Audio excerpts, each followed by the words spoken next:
using the usual default of gut feeling or gut instinct in designing training materials is a process that is filled with differing opinions.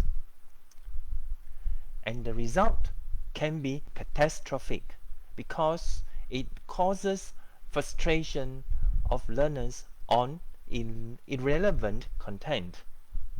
Hey everyone, I am Wong. I am a HRD consultant, trainer, and writer. In this video, I share about the impact of designing training materials to enhance the learning process. The result of comprehensive design of training materials is you are able to achieve the outcomes of your training session.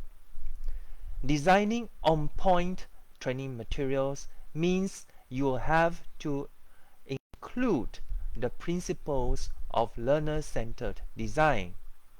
The learner or your participants must be top of your mind. Learning more about designing training materials facilitates better learning outcomes.